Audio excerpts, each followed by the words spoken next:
Dr. Jaishankar, another irritant has been Canada actually. Canada has been giving space to anti-India elements for quite some time. We have been asking them to just take actions, but there have been no actions so far.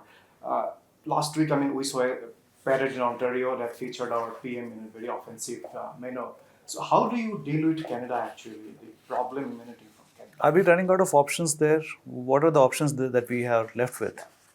No, it's not so much a question of running out of options. Look, what we have seen, to our regret, has been the direction of Canadian politics where separatist, extremist forces, many of whom openly advocate violence, have been given political space in that country.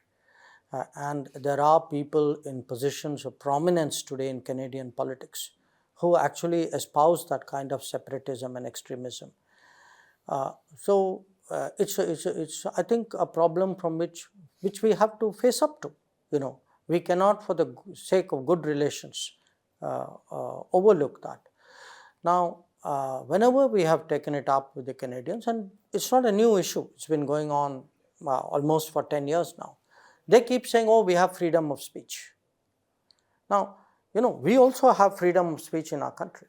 But freedom of speech does not mean freedom to threaten foreign diplomats.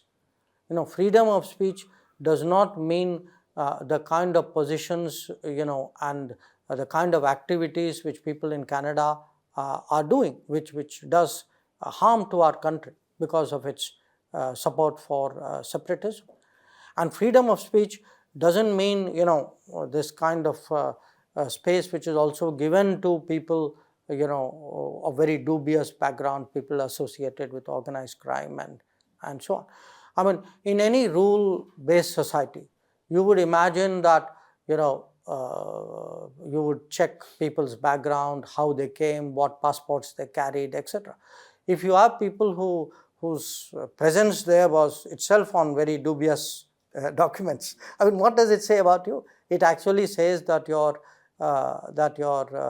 vote bank actually is more powerful than your rule of law.